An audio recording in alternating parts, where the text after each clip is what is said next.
It's 3 a.m. and your eyes are open again. Same hour as last night, same ceiling.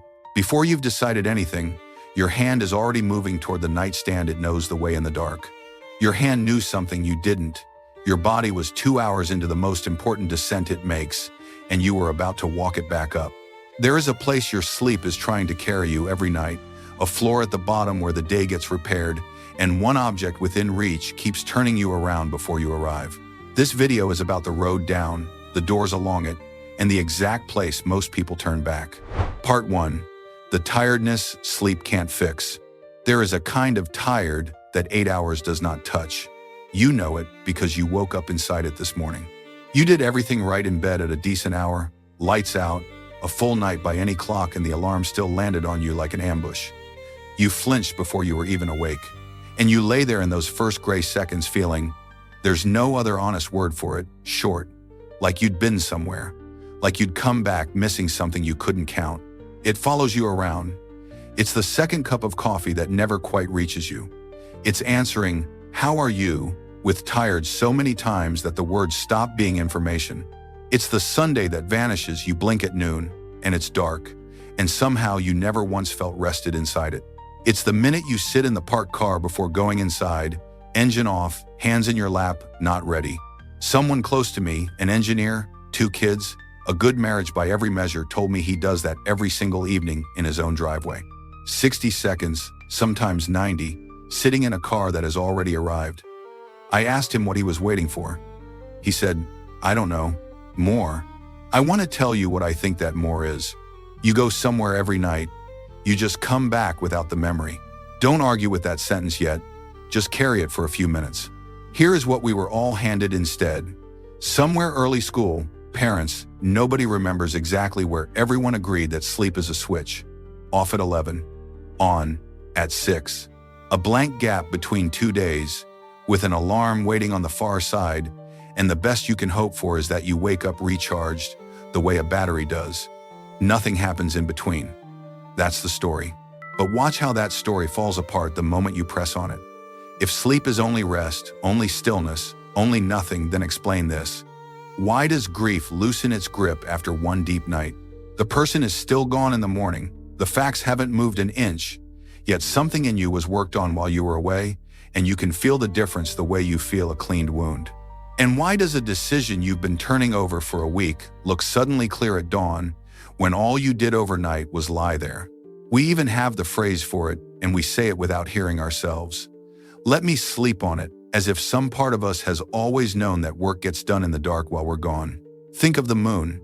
At 9 in the morning you can't find it anywhere, and you don't panic, because you know exactly where it is. On the other side of the sky, over someone else's ocean, pulling on tides you will never watch. Gone from your window. Fully at work. You are built the same way. The daytime you is the one everybody gets, the one doing, carrying, answering, holding the whole thing together with both hands. The job, the mortgage, the group chat, the kid's door left open, a crack so you'll hear. And every night, the other one, the one your tiredness is actually about, slips out from under all of it and goes somewhere else. So here's the first thing I want you to do, and it costs nothing. Tomorrow morning, before you touch anything, before your feet find the floor, before your hand finds anything at all, lie still for 60 seconds and put a number on how tired you are, 1 to 10. Say it to yourself, silently, once. That number is a reading taken at the border the moment you cross back over. You're going to want it later. Because here is the truth underneath all of this. The trip happens every night, whether you believe in it or not. What goes missing is the record. And your whole life you've been mistaking the missing record for nothing having happened. Part 2. What the morning takes. You do come back with something, fragments. A dream so real your chest was still pounding when your eyes opened, your actual heart, hammering over something that supposedly never happened. A room you knew the light in it, knew which floorboard gave under your foot, and have never stood in this life, even once. Someone gone, a father, a grandmother, a friend from years back standing close and talking to you. Easy, like no time had passed at all. And then daylight. You reach for it, you can feel yourself reaching, and it goes 90 seconds, sometimes less, and you're standing in the kitchen holding a feeling with no name on it. like you set something important down and can't remember where. Years ago, I worked alongside a woman front office, steady, the kind of person who kept everyone else's chaos in order, who came in one morning with her eyes rimmed red. Her father had been gone 6 years. The night before, he'd been sitting at her kitchen table, and they talked. And she said the whole time, inside the dream, it felt ordinary. As if that was simply what Tuesdays were. She got 90 seconds of him after waking. Then the day took him again. She spent that whole morning grieving something she couldn't describe to anyone without sounding her word crazy. I've thought about her for years. What she was mourning, I think, was the record of a real visit. So why does it dissolve like that? Why can you carry 40 years of grudges and phone numbers and lose the sound of your own father's voice in 90 seconds? Think about what the place you visit doesn't have. Clocks, calendars, a job title. Your name, no one down there has ever once asked you what you do for a living. Everything your morning mind uses to file a memory, the hour, the order, the label, none of it exists where you were. What happens to you there happens raw. Image, feeling, weight, presence. And when you surface, your daytime mind reaches for the file, finds nothing to hold it by, and the moment slides through its hands. But the forgetting has a hole in it. Your body kept the receipt. You may not remember where you went, your body remembers what it cost and what it gave. You already know this. Some mornings you wake up lighter. Genuinely lighter, like someone lifted a weight off you in the dark, and you couldn't say who or what. Some mornings you wake up heavy, aching, like you walked a long way in the night. Same bed, same ceiling, same number of hours. Different arrival. Check that against your own mornings. It holds. Stay with the heavy mornings a moment, because they point at a cost quieter than forgetting.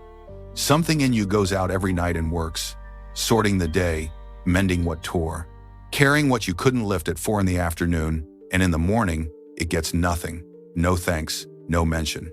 Picture a person who works the overnight shift in a building where the lights are never turned on, who restocks, repairs, sets every crooked thing straight, punches out at dawn, and walks to a door where no one has ever once been waiting. Every night, for years, that is a piece of you. And that is where the sadness with no source comes from. The tiredness with no explanation. The low ache of longing you can't put a name to.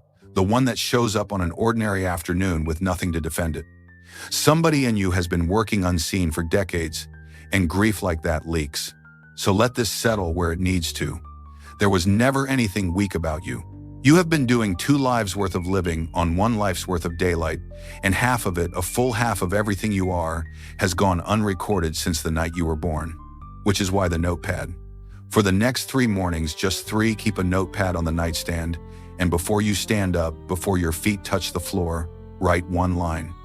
Whatever is left, a face, a color, a feeling. If there's nothing, write nothing. Because by the 3rd morning, there will be more than there was on the 1st. The record begins the moment someone finally shows up at the door to collect it. And once you're keeping a record, one question becomes impossible to ignore. Where is this place? You have gone there more times than you've done anything else in your life, except breathe, and you have never once seen the road. Tonight, sometime after your head touches the pillow, you'll make the trip again.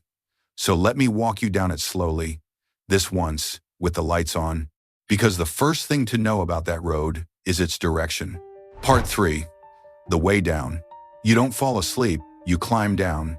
That word we use, falling, makes it sound like an accident, a switch, lights out. But your body knows better. Every night it walks you down a staircase, floor by floor, in the same order it has followed since before you had words. And at every floor, there is a door. And every door asks you to put something down before it opens. The first floor is the drift. You know this place. Thoughts loosen their grip. The argument from this afternoon starts to blur at the edges. The to-do list scatters like paper in wind. Sound still reaches you here, the dishwasher finishing its cycle, a car passing on the street, the house ticking as it cools. You are still you. Just a lighter you. The door on this floor asks for your plans. Hand them over, and it opens. The second floor asks for more. This is where the body unmoors. Your temperature drops, the body cools itself on purpose to go deeper, like a house banking its fires for the night. Your muscles let go of a guard they have been holding since morning. The jaw you didn't know was clenched, the shoulders that spent the whole day an inch too high. This door asks for your name, the person you perform all day. Put it down and you pass. And then, if nothing pulls you back, you reach the bottom floor, the deep floor. Down here, the body turns inward and begins its real work, repairing what the day tore. The heart slows. Repair gets its turn at last. The day's emotional load, everything you felt and swallowed, gets carried down here to be sorted. This is the floor the tiredness has been begging you to reach. This is where the other half of your life happens. A friend of mine has worked the hospital night shift for 11 years. She told me once that around 4 in the morning, the ward gets so quiet she can hear the IV pumps click, and that the patients who somehow sleep deep through all of it are the ones she watches walk out sooner.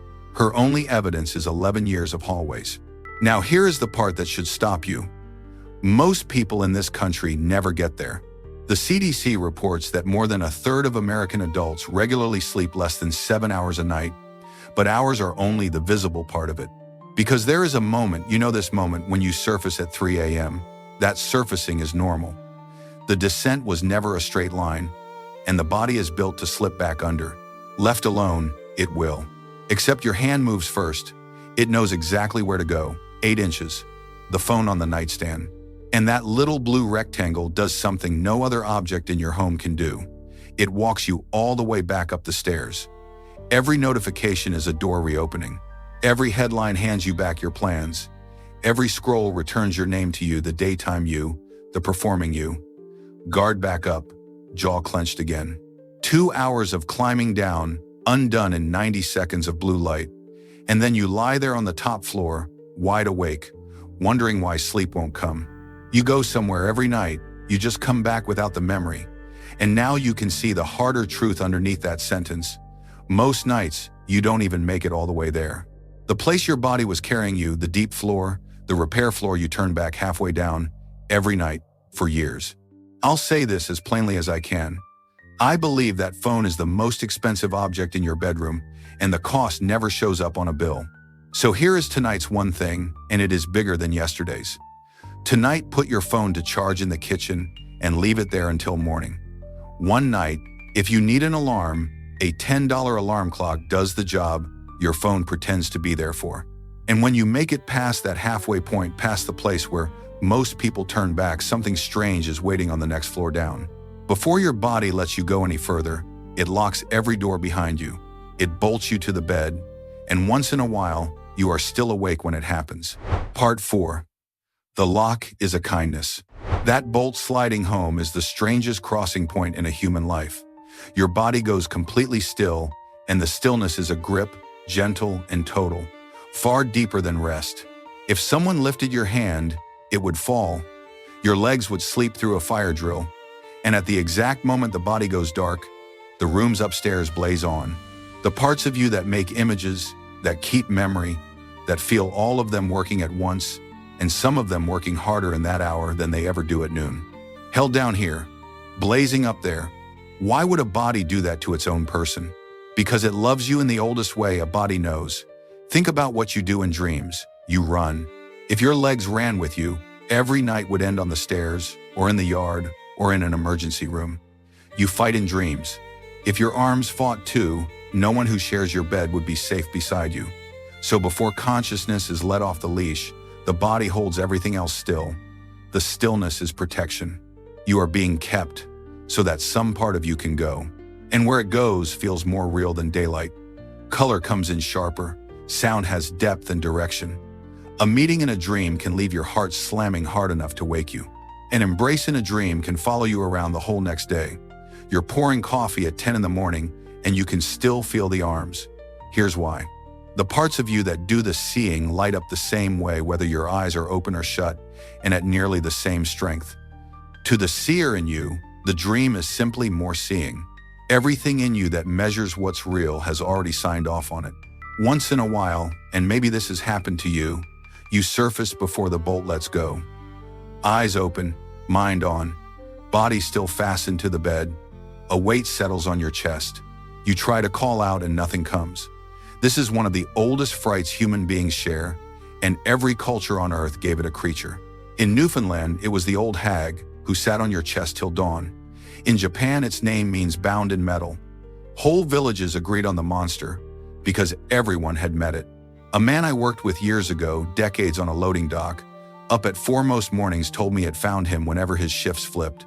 He said it scared him worse than anything that ever fell off a forklift. Awake, pinned, certain something was in the room with him. Then a doctor finally told him what it was, and the monster died in one afternoon. Here is what it is. You woke up standing in the doorway, and the door hasn't been unbolted yet. Your body is a few seconds behind you, still finishing its work. Panic, and those seconds turn violent. Know where you are, and it settles often in under a minute. So keep this in your pocket. The next time you wake and can't move, count 10 slow breaths and say where you are, silently, once. I'm in my bed. The door is opening. The lock always opens.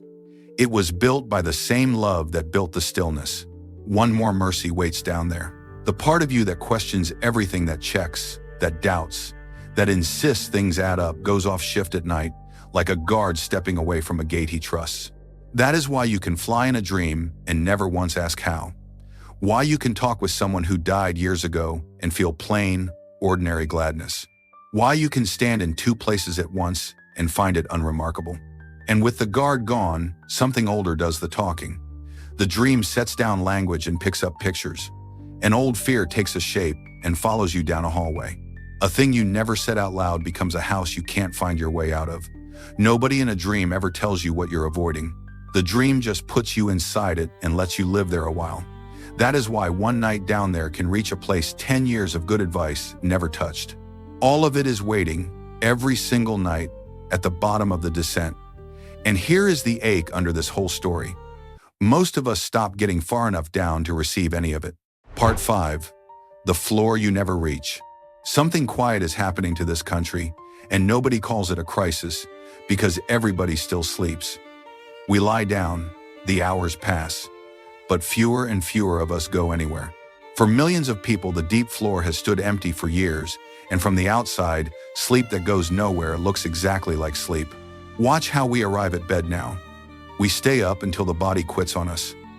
The second monitor still glowing across the room. The group chat still warm at midnight.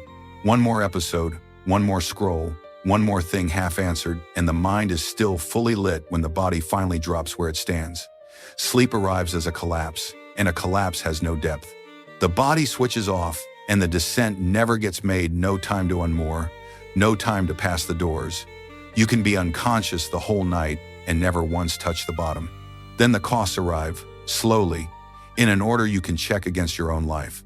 The first cost, a tiredness that makes no sense. You slept, you could prove it, the hours were all there, and you wake feeling like the night never happened. Coffee stops working by 2 in the afternoon. The second cost, memory going soft. Names arrive a beat late. You walk into the kitchen and stand there, holding the reasons somewhere you can't reach. The third cost, feelings that come in too big for what caused them. A dropped fork, a slow driver, a small question from your kid at the wrong moment, and something rises in you so much larger than the thing that called it, it frightens you a little. Here is the shape of it. Picture a home still lived in, and the cleaning that used to happen at night has quietly stopped. Nothing gets taken out, nothing gets repaired. The family keeps living there, so nobody notices at first.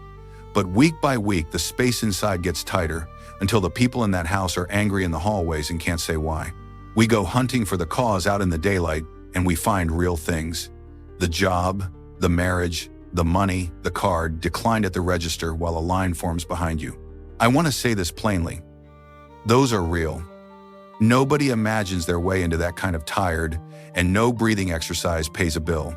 But underneath the real thing sits something quieter. The part of the night that used to carry them for you has had no room left to work.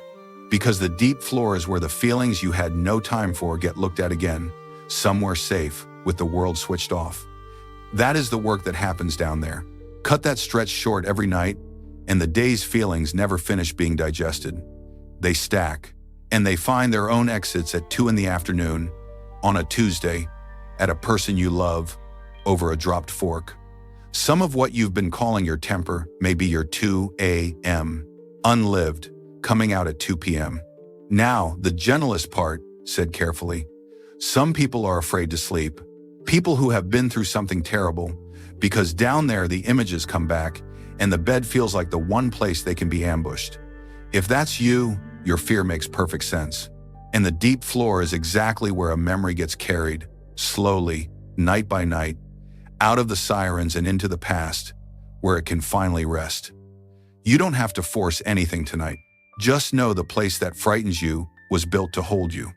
And some roads are better walked with a trained, human hand, alongside taking it counts as rest too. So let sleep move to the front of the line. Every good thing you're attempting stands on it. Without a night deep enough, the practice never sinks in, the talking never reaches bottom, and willpower runs out by Thursday. Some parts of a person only open when the outside world has gone dark. Here is this week's one thing, and it asks more than the others have. 3 nights running this week, shut every screen 90 minutes before bed. All of them. Let your mind reach the bed before your body gives out, and notice what starts waiting for you. Because I know how the descent looks from up here. Like the one road you can only walk alone.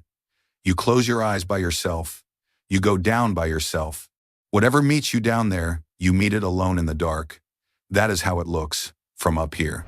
Part 6. Everyone falls the same way. Why do your dreams look like the dreams of people you have never met? Think about that. You get chased. A stranger on the other side of the world gets chased. You fall that lurch in the stomach, the ground letting go, and a child in a culture that shares nothing with yours, not your language, not your food, not your holidays, falls exactly the same way.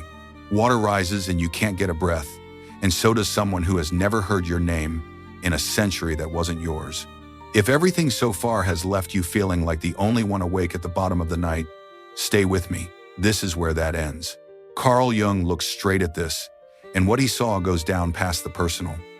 Beneath your private memories, he said, there is a floor we all stand on, a common memory, older than any one of us.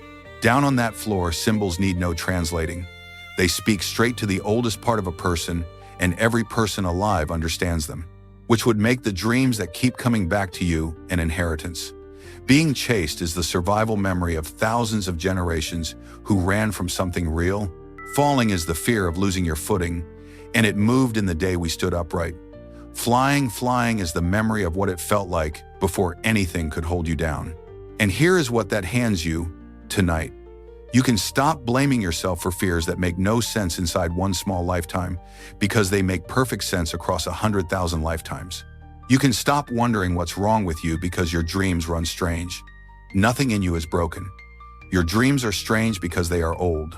When the night gets deep and wild, you are touching the deepest layer of being a person, and every person who ever lived is down there with you. People understood this long before anyone could measure a brain. Sleep was already known as a departure.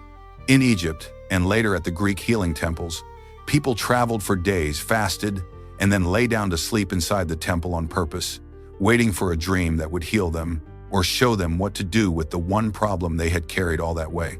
Hear that the way they meant it, sleep was an appointment. You prepared for it the way you would prepare to meet someone important. In Tibet, monks went further still. They trained to stay aware while the body slept, treating every night as a rehearsal for a much larger passage. And in Europe, Rudolf Steiner taught that a person is built in layers. By day, the layers work as one, and at night, some of them separate and go, while the physical layer stays behind to keep the breath moving and the heart beating. Different continents, no contact between them, different words for everything, and all of them pointing at the same quiet fact. When the body rests, something in you gets up and moves.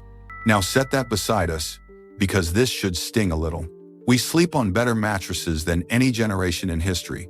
Blackout curtains, white noise, climate control, and we travel less in our sleep than any generation in history. The lights never fully go out. The screens never fully go off. The mind never fully agrees to let go.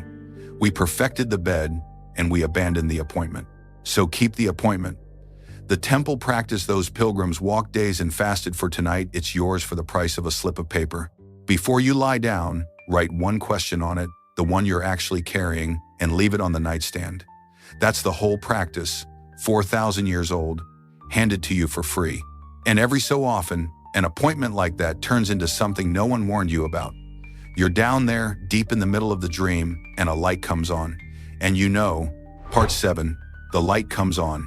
It usually arrives in the middle of something ordinary. You're inside the dream, walking a hallway, sitting in a car that keeps changing shape, everything running as usual. And then, with no warning at all, a light comes on. The dream keeps playing, your body stays under, and from inside it, calm as morning, you know, I'm dreaming. Ask anyone it has happened to, even once, even 30 years ago. Nobody forgets it. And this is more than a beautiful story people tell each other. At Stanford, a researcher named Stephen LaBerge proved it. He trained sleeping people to send a signal out from inside a dream, using a pattern of eye movements agreed on in advance, because the eyes are among the few things that still move while the body is locked down for the night. The signals came out, from inside, while the body slept. Sit with that for a second. A message, sent on purpose, from a place we were told didn't exist. So what changes? The instant you remember who you are? The frightening things are all still there. The chase is still on. The dark hallway is still dark. What they lose is their authority. Fear runs a dream only while you have forgotten yourself. A woman who has run a dream group out of her living room for 20 years told me she carried the same pursuit dream most of her life, and one night, inside it, she turned around and faced the thing that was chasing her. She watched it slow down, come closer, and fold into her, like something of hers she had dropped a long time ago. Another dreamer asked the figure standing in his kitchen a single question: "Who are you?" And the whole scene softened, and a real conversation began, with a part of himself that had never once in his life been listened to. Now, the turn I most want you to keep, because everything else depends on it. When the light comes on, the first instinct is to grab the controls, fly, rewrite the scenery, win every scene you used to lose. People who do that find the dream going thin on them, because all they carried through the door was the daytime self, and the daytime self already runs everything up here. It learns nothing down there. There is a quieter way to stand inside a lucid dream. Instead of asking, "What can I do here?" ask, "What is being shown to me?" And the dream begins to answer. The figures stop behaving like scenery. The rooms stop being random. What shows up on purpose. Because what you meet down there is usually the exact thing you sidestep up here. The fear you won't name out loud, the grief you buried under a busy calendar, the anger you've held down for years, because good people don't get angry. Down there, you finally have enough distance to look at it without coming apart, standing on the bank, watching the water go past instead of going under with it. And the people who practice this wake up different, steadier, slower to react, less afraid of their own feelings, because they've had somewhere safe to practice looking. They come up solid the way you feel after finding a part of yourself that had been missing for years, when all that's left to say is, there you are. And some dreams don't wait for their subject to arrive. You dream of someone you haven't thought of in years, and the next day they call. You dream a place you've never seen, and months later you're standing in it with your chest dropping. I won't dress that up as prophecy, and I won't invent proof I don't have. Here is the honest frame. A dream like that hands you a state, almost never a fact. A heaviness, an urge, an unusual stillness that doesn't match your morning. Something in you gets made ready before the day arrives, which is one reason a person can walk through something terrible and somehow hold, in the nights beforehand, part of them had already gone a step ahead. So tomorrow, run the experiment. LaBerge actually gave his dreamers, this is the real technique, straight from the Stanford work. All day tomorrow, every time you walk through a doorway, bedroom, office, gas station, ask yourself once, am I dreaming? It will feel silly by lunchtime. Keep going anyway. A question you ask all day follows you down at night.